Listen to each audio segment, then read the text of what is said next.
बीवी की प्रेगनेंसी में अनपढ़ और पढ़ा लिखा पति। सुबह का समय है। कौशल्या हाथ में कॉफी का मग लेकर बाहर आती है और बड़े ही स्नेह से सुरेश की ओर बढ़ाती है। ये ले बेटा, तेरी गर्मा गर्म कॉफी, इसे पी और फिर जल्दी से तैयार हो जा। तेरा बड़ा भाई राजेश तो कब का तैयार होकर फैक्ट्री के लिए निकल चुका है और तू अभी तक यहीं बैठा है। अरे माँ, अभी तो सुबह हुई है। भैया तो वैसे भी काम के मामले में सुपरमैन है, उन्हें मेरी जरूरत ही कहाँ पड़ती है। बेटा ऐसी बातें नहीं करते। अब तेरा कॉलेज पूरा हो गया है, अब तो तुझे फैक्ट्री जाकर राजेश की थोड़ी मदद करवानी चाहिए। वो अकेला सारा बोझ कब तक उठाएगा? आखिर उसे भी तो थोड़े आराम की जरूरत है। माँ, आप बेकार में परेशान होती हो। भैया इतने ज्यादा इंटेलिजेंट हैं कि वो सब कुछ खुद ही संभाल लेते हैं। जब से पापा हमें छोड़कर गए हैं तब से भैया ने ही तो इस घर को और फैक्ट्री को खड़ा किया है। उनकी मेहनत का ही नतीजा है कि आज हमारे पास सब कुछ है। मैं अगर वहां नहीं भी जाऊं तो भी काम नहीं रुकेगा। तभी शिप्रा वहां आती और अपने भाई सुरेश से कहती है, अरे भैया, कॉलेज खत्म हो गया है और आपकी मौज मस्ती अभी तक खत्म नहीं हुई। भैया ने बचपन से ही सारी जिम्मेदारी अपने कंधों पर उठा ली ताकि आप आराम से अपनी पढ़ाई कर सको और मौज मस्ती कर सको, लेकिन अब तो हद हो गई है। लो, अब ये दादी अम्मा भी आ गई उपदेश देने। अरे सिर्फ ज्ञान ही दे रही है या कॉलेज में जाने का इरादा भी है तेरा? मैं तो कॉलेज ही जा रही हूँ भैया, लेकिन आपका क्या? ये लो अपना रुमाल और चलो जल्दी निकलो यहाँ से। भैया वहाँ अकेले पसीना बहा रहे होंगे और आप यहाँ सोफे से चिपके हुए हो। ठीक है मेरी दादी अम्मा, तुझे तो इस खानदान की सबसे बड़ी दादी अम्मा घोषित कर देना चाहिए। हमेशा बस हुक्म चलाना जानती है। अरे ठीक है भाई, मैं जा रहा हूँ। तू तो आज मुझे चैन से कॉफी भी नहीं पीने देगी। सुरेश कॉफी का मग टेबल पर रखता है और जैसे ही उठने लगता है उससे फोन की घंटी बजती है। वो स्क्रीन की तरफ देखता है और फोन उठाकर धीरे से बोलता है, अरे भाई, सबको ही आज मुझसे ही टाइम चाहिए। अभी तो घर से निकला भी नहीं और कॉल शुरू हो गए। सुरेश जल्दी से अपना बैग उठाता है और बाहर की तरफ भागता है। शिप्रा उसे जाते हुए बड़े ध्यान से देख रही है और उसके चेहरे पर एक शरारती मुस्कान है। वो अपनी माँ की तरफ मुड़ती है जो वहीं खड़ी होकर सुरेश को देख रही थी। माँ, देखा अपने भैया के तेवर, कैसे फोन आते ही मुस्कुराने लगे और भाग गए। मुझे तो पक्का यकीन है कि दाल में कुछ काला है। कहीं कोई गर्लफ्रेंड तो नहीं बना ली भैया ने? क्या कह रही है तू? सुरेश ऐसा कुछ करेगा तो हमें बताएगा नहीं क्या? माँ, आजकल के लड़के इतनी जल्दी नहीं बताते। देख लेना, पक्का किसी लड़की को पसंद कर रखा है इन्होंने। वैसे भी माँ, अब दोनों भाइयों की उम्र हो गई है शादी की। राजेश भैया और सुरेश भैया दोनों के लिए अब आपको लड़की देख लेनी चाहिए। घर में बहुएं आएंगी तो रौनक बढ़ेगी। हाँ बेटा, बात तो तू सही कह रही है। मैं भी यही सोच रही हूँ कि जल्दी से लड़की देखकर दोनों की शादी कर दूं। घर में काम भी बहुत बढ़ गया है और राजेश के ऊपर तो वैसे ही बहुत जिम्मेदारियां हैं। उसे एक ऐसे जीवन साथी मिलनी चाहिए जो उसे समझ सके। कौशल्या और शिप्रा दोनों सोफे पर बैठ जाती हैं और घर के भविष्य के बारे में चर्चा करने लगती हैं। तभी दरवाजे पर दस्तक होती है और पड़ोस में रहने वाली शांति अंदर आती है। शांति कौशल्या की बहुत पुरानी सहेली है और अक्सर घर के मामलों में अपनी सलाह देती रहती है। क्या बातें हो रही हैं भाई दोनों माँ बेटी के बीच? मुझे भी तो पता चले। आइए शांति आंटी, बैठिए। हम बस भैया लोगों की शादी के बारे में बात कर रहे थे। अरे वाह, यह तो बहुत ही अच्छी बात है। सही तो कह रही है शिप्रा, दोनों बेटे अब जवान हो गए हैं और अब वक्त आ गया है कि घर में शहनाइयां बजे। कौशल्या, तू अब देर मत कर। क्या बताऊं बहन शांति, मेरा तो मन भी बहुत है, लेकिन तुझे तो पता है ना राजेश की शादी की कितनी बार बातें चली, लेकिन कहीं बात जम ही नहीं पाई। जब भी कहीं से रिश्ता आता है तो बात वहीं आकर रुक जाती है। क्यों? राजेश तो इतना कमाऊ लड़का है, नेक है, फिर क्या दिक्कत आती है? राजेश सिर्फ 8वीं में पढ़ रहा था जब उसके पिताजी दुनिया से चले गए। उसे अपनी पढ़ाई बीच में ही छोड़नी पड़ी ताकि वो घर और फैक्ट्री संभाल सके। उसने दिन रात एक कर दिया। भगवान ने उसे पैसा और शोहरत तो दी है, लेकिन आज के जमाने में जब तक अच्छी एजुकेशन न हो, लड़कियां रिश्ता स्वीकार ही नहीं करती। ये बात तो है, लेकिन कौशल्या, ऐसी बात नहीं है कि दुनिया में संस्कारी लड़कियां खत्म हो गई हैं। मेरी एक सहेली है आनंदी, पास के ही गांव में रहती है। उसकी एक बेटी है, उसका नाम आरती है। आरती? बड़ा अच्छा नाम है। जैसा नाम है वैसा ही स्वभाव भी है क्या? बिल्कुल, आरती बहुत ही गुणी लड़की है, बहुत ही संस्कारी है और बड़ों का आदर करना जानती है। लेकिन बस एक बात है, वो ज्यादा पढ़ी लिखी नहीं है। उसके माता पिता की गरीबी की वजह से वो अपनी पढ़ाई पूरी नहीं कर पाई। एक बार देख ले, शायद बात बन जाए। अरे शांति, ये तो बहुत ही खुशी की बात है। तू बोल तो हम कल ही चलते हैं उसे देखने। हाँ ठीक है, मैं आनंदी को आज ही खबर कर देती हूँ। तुम लोग कल तैयार रहना, हम पास के गांव चलेंगे। शांति ये कहकर वहां से चली जाती है। ऐसी शाम हो जाती है। राजेश और सुरेश घर आ जाते हैं। थोड़ी देर बाद शिप्रा सभी का खाना लगा देती है। सभी लोग खाना खाने लगते हैं। तब राजेश कहता है, शिप्रा, आज खाने में नमक थोड़ा कम लग रहा है। और वो अचार कहाँ है जो माँ ने बनाया था? भैया अभी लाई। और हाँ, आज आपकी पसंद की एक डिश भी बनाने वाली थी, पर टाइम ही नहीं मिला। अरे कोई बात नहीं, तूने इतना बनाया है वही बहुत है। भैया वक्त आ गया है कि आप घर में भाभी ले आओ। कब तक इस बहन के हाथ का खाना बना बनाया खाना खाओगे? भाभी आएंगी तो आपकी पसंद की डिशेज रोज बनाएंगी। अच्छा, तो क्या पसंद का खाना खाने के लिए शादी करना जरूरी है? राजेश, ये मजाक की बात नहीं है बेटा, इस बात को सीरियसली ले। पड़ोस वाली शांति ने आज एक बहुत अच्छी लड़की का पता बताया है। लड़की सीधी सादी है और संस्कारी भी। हमने सोचा है कि कल जाकर देख लेते हैं। माँ, आपको तो पता है ना मेरी पढ़ाई लिखाई के बारे में। क्या वो लोग तैयार होंगे? बेटा तू क्यों चिंता करता है?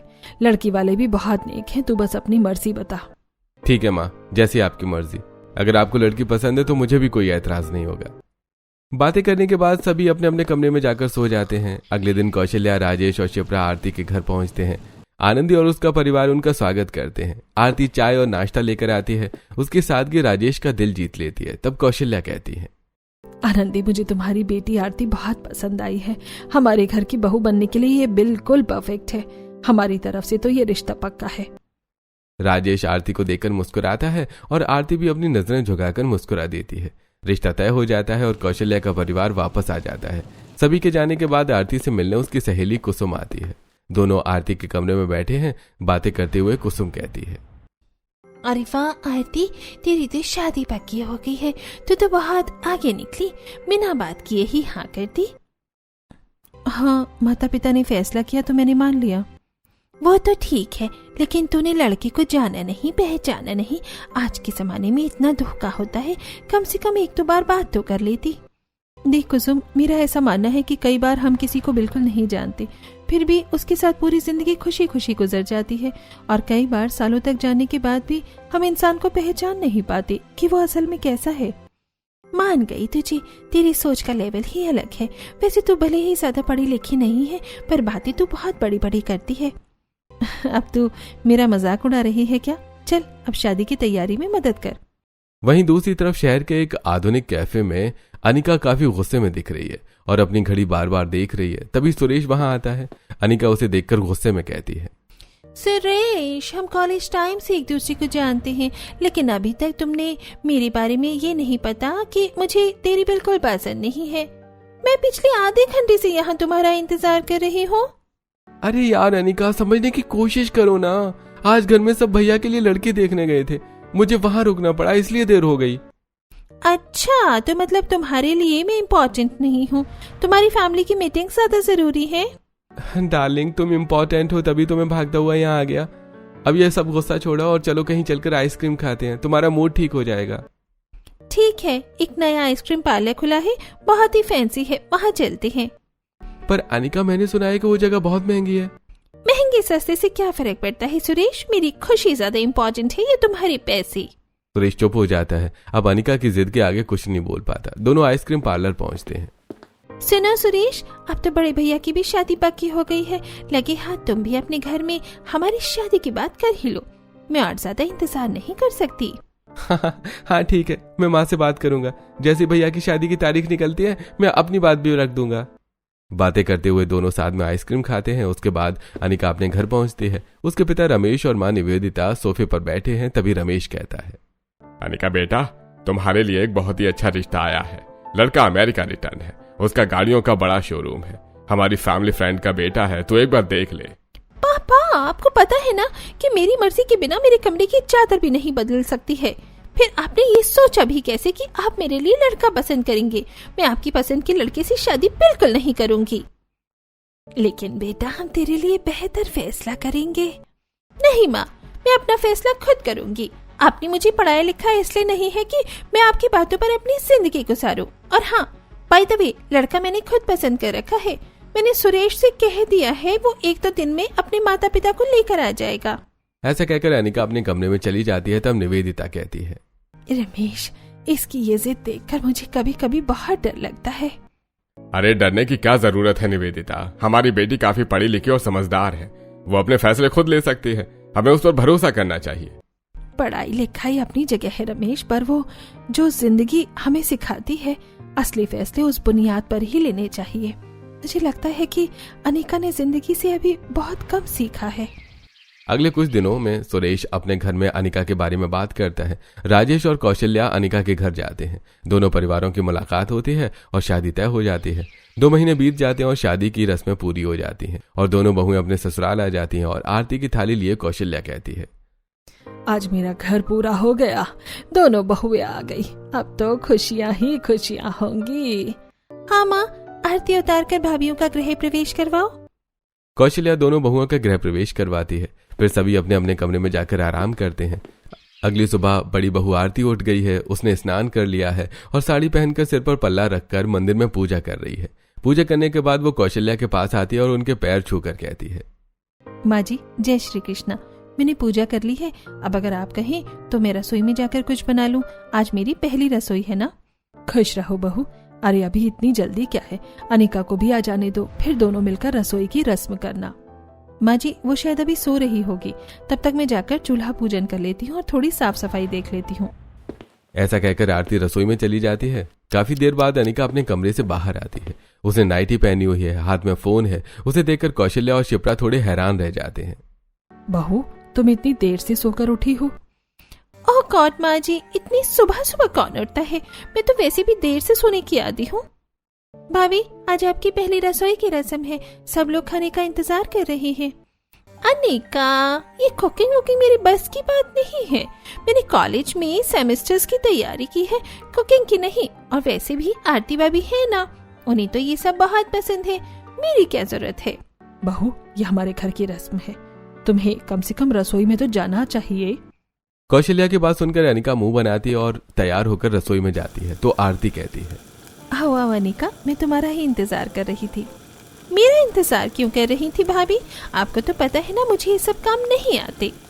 कोई बात नहीं, सारा काम तो मैंने कर लिया है, बस तुम ये चम्मच चला दो, इससे तुम्हारी रस्म भी पूरी हो जाएगी और सबको अच्छा भी लगेगा।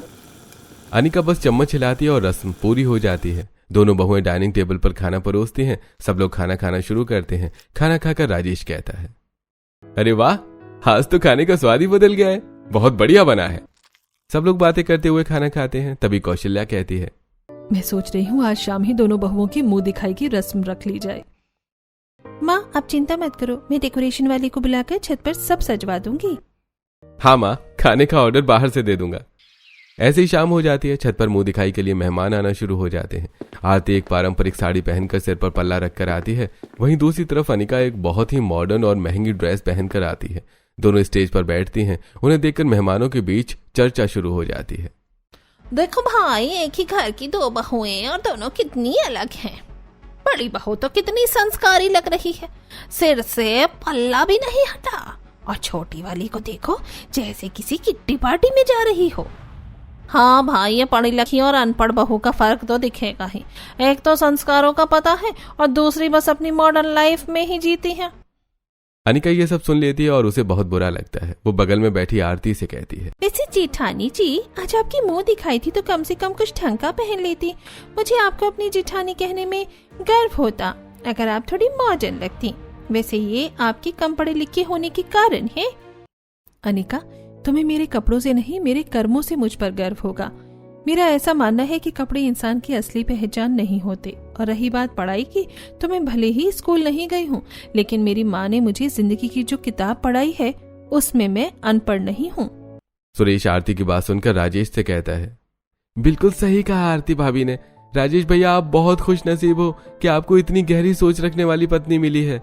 मुंह दिखाई की रस्म और खाने पीने और शगुन देने के बाद खत्म हो जाती है। ऐसे कुछ दिन बीतते हैं। एक तरफ जहां आरती अपने पति और ससुराल वालों का बहुत ख्याल रख रही थी, तो वहीं अनिका को घर की किसी व्यक्ति से ज्यादा मतलब नहीं था। वो सिर्फ अपने आप में खोई रहती थी। एक दिन सुबह आरती राजेश के जूते उसे देते हुए कहती है, ये लीजिए जी, आपके जूते पॉलिश कर दिए हैं और शर्ट भी प्रेस करके रख दी है। थैंक यू आरती। सच कहूं तो जब से तुम मेरी जिंदगी में आई हो, मुझे राजा होने का एहसास होने लगा है। इतना ख्याल तो मेरा कभी किसी ने नहीं रखा। आप मेरे जीवन की राजा ही तो हैं, और ये छोटे मोटे काम करना मेरा धर्म है, इसमें थैंक यू की क्या बात है। तभी शिप्रा वहां आती है और कहती है, भाभी सारा धर्म भैया पर ही लुटाओगी या हमारे लिए भी कुछ बचा है? अरे शिप्रा, ऐसा क्यों कह रही हो? तो चलिए जल्दी, मुझे कॉलेज के लिए टिफिन चाहिए, देर हो रही है। ननन जी, आपका टिफिन तो मैंने कब का पैक करके रख दिया है और आज आपके फेवरेट ढोकले बनाए हैं। वाह भाभी, भाभी हो तो आपकी जैसी, आप सच में बेस्ट हो। अब शिप्रा के साथ आरती रसोई की तरफ जाती है। दूसरी तरफ अपने कमरे में सुरेश अनिका से कहता है, अनिका मेरी टाई नहीं मिल रही है, तुमने कहीं देखी है क्या? यार सुरेश, छोटे छोटे कामों के लिए मुझे डिस्टर्ब मत किया करो। तुम्हें दिख नहीं रहा कि मैं अपना व्हाट्सएप चेक कर रही हूँ? वहीं कहीं रखी होगी, देख लो। तुम हमेशा अपने फोन में ही घुसी रहती हो। मुझे ऑफिस के लिए देर हो रही है और मेरी वो व्हाइट शर्ट प्रेस करने को कहा था, वो कहाँ है? ओह शिट, सॉरी यार, मैं भूल गई थी। कल रात मेरा फेवरेट शो आ रहा था ना, तो ध्यान ही नहीं रहा। अब मैं क्या पहन के जाऊंगा? इतने सारे कपड़े तो रखे हैं अलमारी में, कुछ भी पहन लो। ऐसा कहकर अनिका फोन लेकर कमरे से बाहर निकल जाती है और सुरेश मनी मन सोचता है, हे भगवान, जब तक अनिका मेरी गर्लफ्रेंड थी तब तक सब कितना अच्छा लगता था, लेकिन अब जब वो मेरी पत्नी है तो मुझे लगता है कि उसे आरती भाभी की तरह केयरिंग होना चाहिए था। कम से कम मेरी जरूरतों का तो ध्यान रखती। थोड़ी देर बाद सुरेश भी तैयार होकर बाहर आता है। सभी डाइनिंग टेबल पर बैठकर नाश्ता करते हैं और अपने अपने काम से चले जाते हैं।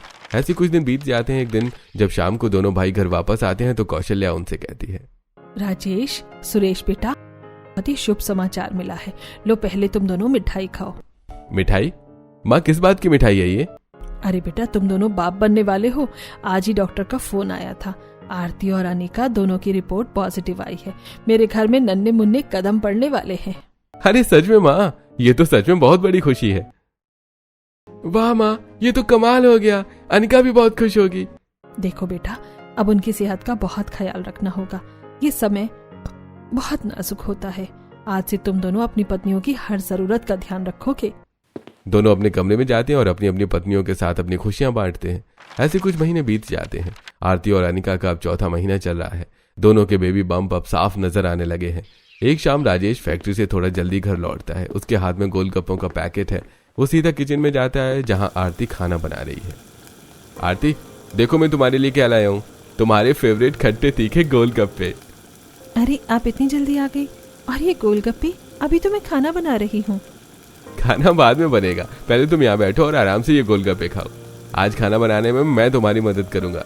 अरे तुम बस यहाँ बैठो, ये लो स्टूल, यहाँ बैठो और मजे से खाओ।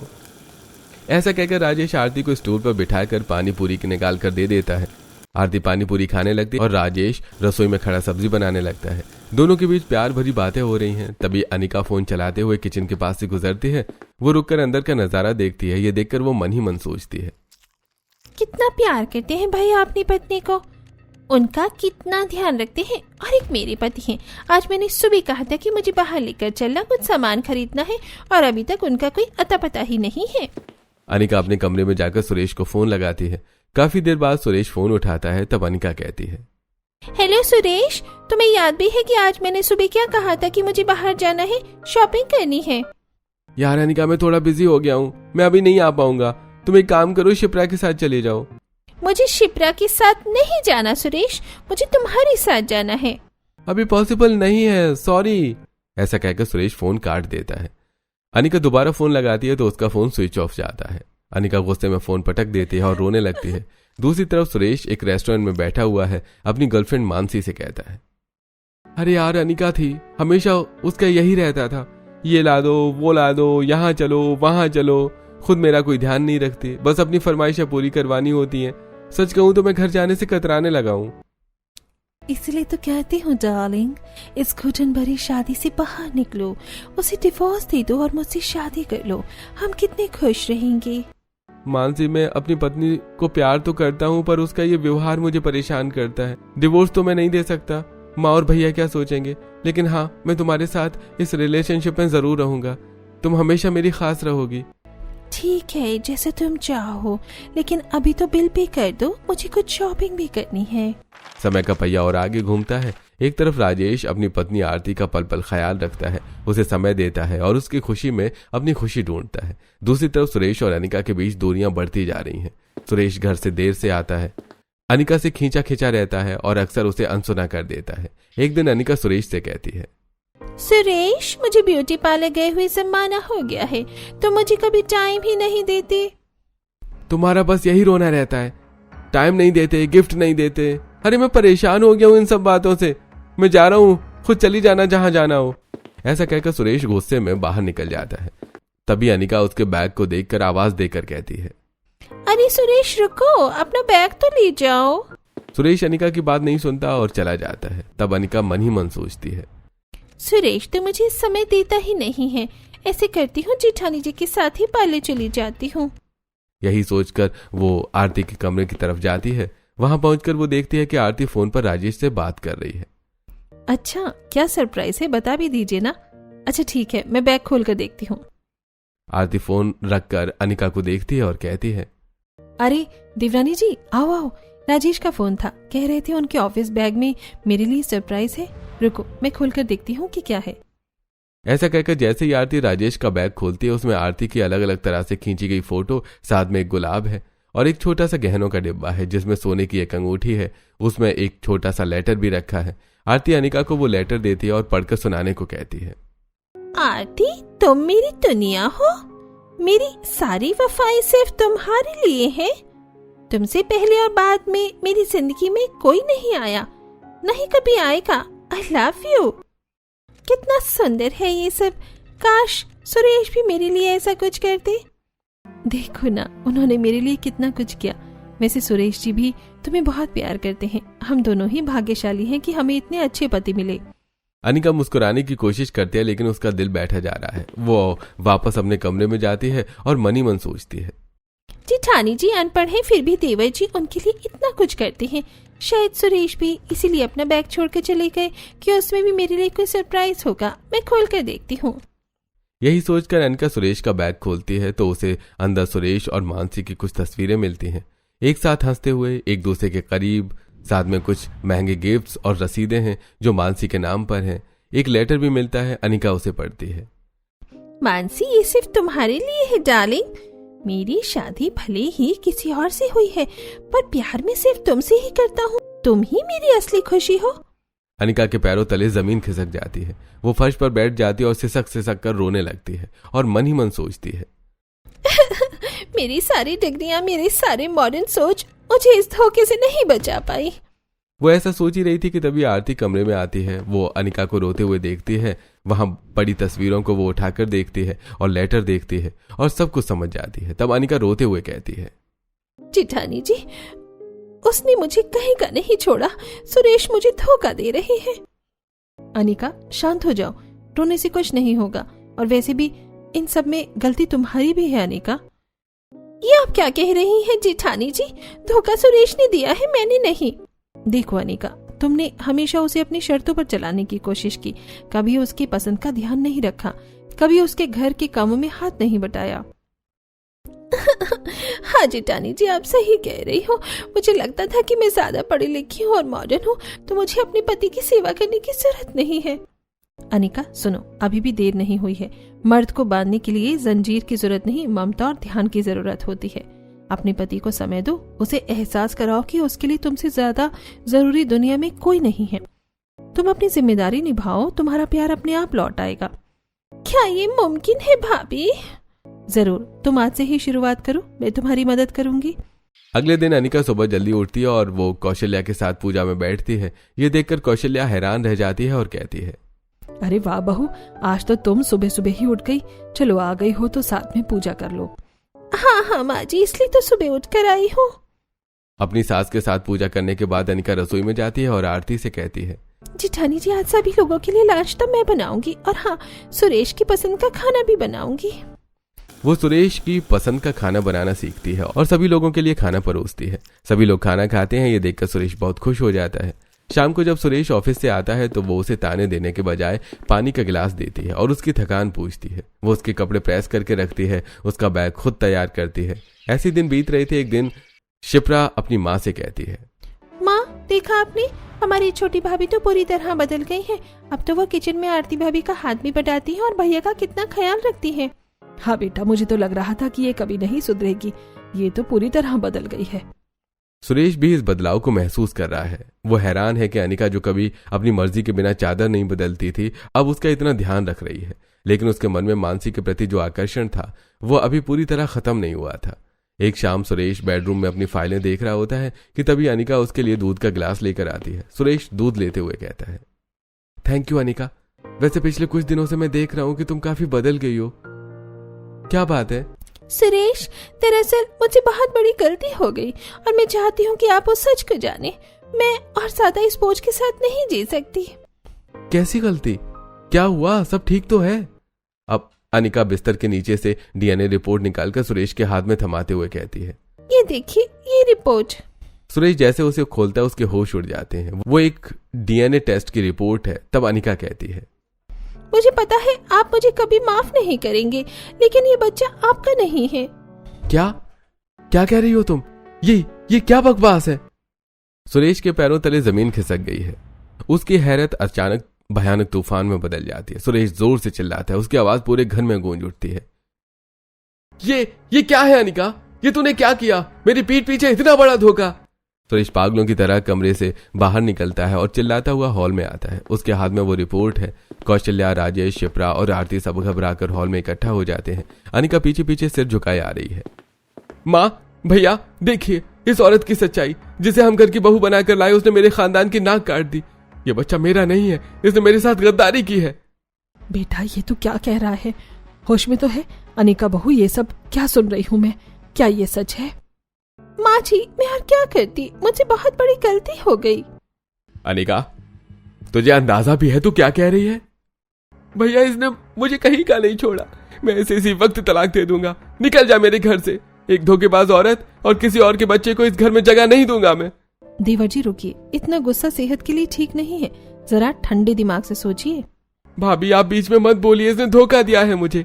सभी की गुस्सा करने के बाद अनिका बड़ी शांति से अपनी सास से कहती है, माँ जी, मुझे बस एक बात बताइए, क्या मेरा किसी और से अफेयर कर लेना गलत है? कैसी बातें कर रही हो भाभी? गलत तो है ही। समाज क्या कहेगा? भाई की जिंदगी बर्बाद हो गई और आप पूछ रही हो कि क्या ये गलत है? मैं ये बात सुरेश के मुंह से सुनना चाहती हूँ। बोलिए सुरेश, क्या मेरा आपको धोखा देना गलत है? हाँ, 100 बार गलत है। तूने मेरा भरोसा तोड़ा है। तूने इस पवित्र रिश्ते को अपवित्र किया है। जरा 1 मिनट रुकिए, मैं अभी आती हूँ। ऐसा कहकर अनिका अपने कमरे की तरफ जाती है और थोड़ी देर बाद वो सारी तस्वीरें और गिफ्ट जो उसे सुरेश के बैग से मिले थे वो बाहर लेकर आती है और सभी को दिखाते हुए कहती है, मुझे एक बात बताइए आप लोग, कि अगर मैंने गलत किया है तो फिर ये कितना सही है? ऐसा कहकर अनिका वो सब कुछ टेबल पर पटक देती है। सभी लोग ये सारी चीजें देखकर हैरान रह जाते हैं। हॉल में सन्नाटा छा जाता है। राजेश और कौशल्या वो तस्वीरें देखकर दंग रह जाते हैं। सुरेश का चेहरा एकदम से पीला पड़ जाता है। उसकी आवाज गले में ही फंस जाती है। तब अनिका कहती है, जो सवाल आप मुझसे कर रहे हैं वही सवाल मेरा आपसे है। अगर मेरा अफेयर गलत है तो आपका मानसी के साथ क्या है? आप जो हर रोज उसे महंगे गिफ्ट देते हैं, उसके साथ वक्त बिताते हैं और उसे असली खुशी कहते हैं, क्या वो वफादारी है? देवर जी, धोखा तो आपने भी दिया है ना। फिर जब आपने खुद बुनियाद धोखे पर रखी तो आप किसी और को धोखेबाज कैसे कह सकते हैं? क्या वफादारी की उम्मीद सिर्फ पत्नी से ही की जाती है? सुरेश, ये क्या देख रही हूँ मैं? तूने अपनी गर्भवती पत्नी के साथ ऐसा किया? सुरेश, मुझे तुझसे ये उम्मीद नहीं थी। तू पढ़ा लिखा है, समझदार है, फिर भी तूने इतना बड़ा कदम उठाया। आरती तो अनपढ़ है, लेकिन उसने कभी मेरी वफादारी पर शक नहीं किया, क्योंकि मैंने उसे कभी मौका नहीं दिया। सुरेश शर्मिंदगी के मारे अपना सिर पकड़कर सोफे पर बैठ जाता है और कहता है, दरअसल शादी के बाद अनिका ने अपनी पढ़ाई लिखाई के घमंड में आकर मुझे कभी भी पत्नी वाला सुख नहीं दिया और इसीलिए मैं मानसी की तरफ अट्रैक्ट हो गया। क्या सच कह रहे हैं? मैंने ही अपनी पढ़ाई के घमंड में आप पर ध्यान नहीं दिया, लेकिन मेरी गलती का बदला धोखा तो नहीं होना चाहिए था। मुझे माफ कर दो। पहला धोखा तो मैंने ही दिया था। मैं अपनी गलती स्वीकार करता हूँ। अनिका, मुझे लगा था कि मैं तुझे कभी माफ नहीं कर पाऊंगा, लेकिन आज मुझे एहसास हुआ कि मैं खुद अपराधी हूँ। मैं तुम्हारी गलती को माफ करता हूँ, क्योंकि मैं खुद भी उसी रास्ते पर था। मैंने कोई गलती की ही नहीं है सुरेश। अनिका एक दूसरी फाइल निकालती है और राजेश के हाथ में देती है। ये रही असली रिपोर्ट और ये बच्चा 100% आपका ही है। वो रिपोर्ट तो बस एक नाटक थी जो मैंने और आरती भाभी ने मिलकर रचा था, ताकि मैं आपको आपकी गलती का एहसास करा सकूं। क्या मतलब? ये सब झूठ था? हाँ देवर जी, जब अनिका ने मुझे वो तस्वीर दिखाई तो हम दोनों बहुत दुखी हुए, लेकिन मुझे पता था कि अगर हम सीधे आपसे बात करेंगे तो शायद आप बात टाल देंगे, इसलिए आपको सबक सिखाने के लिए हमें ये रास्ता चुनना पड़ा। वाह, ये तो बहुत बड़ा सबक था। सुरेश, तू बहुत खुशकिस्मत है कि तुझे ऐसी पत्नी और ऐसी भाभी मिली है जिन्होंने तुझे गलत रास्ते से खींच लिया। अनिका, मुझे माफ कर दो, मैं भटक गया था। मुझे लगा था कि तुम मेरा ख्याल नहीं रखती, इसलिए मैं मानसी की तरफ खींचा चला गया। लेकिन अब मुझे समझ आ गया है कि प्यार और परिवार क्या होता है। मैं आज ही मानसी से सारे रिश्ते खत्म करता हूँ। सुरेश, गलती मुझसे भी हुई थी। मैंने पढ़ाई के गुरूर में कभी ये नहीं सोचा कि एक पत्नी का धर्म क्या होता है। मैंने घर को घर नहीं समझा, लेकिन भाभी ने मुझे सिखाया कि डिग्रियां सिर्फ दीवार पर टांगने के लिए होती हैं, घर तो समझदारी और प्यार से चलता है। चलिए, अंत भला तो सब भला, आज तो घर में डबल जश्न होना चाहिए। आज मेरी दोनों बहुओं ने कमाल कर दिया। एक ने घर संभाला और दूसरी अपने पति को सुधार चुकी है। अब मुझे कोई चिंता नहीं है। आज साबित हो गया कि अनपढ़ और पढ़े लिखे होने से कुछ नहीं होता। असल चीज होती है जिंदगी की समझ और रिश्तों की कद्र करना। आरती, तुमने आज फिर मेरा सिर गर्व से ऊंचा कर दिया। सुरेश अनिका के सामने कान पकड़कर माफी मांगता है और सब लोग जोर से हंसने लगते हैं। घर में फिर से खुशियों की लहर दौड़ जाती है। दोनों जोड़े एक दूसरे का हाथ थामे खड़े हैं और कौशल्या आशीर्वाद दे रही हैं।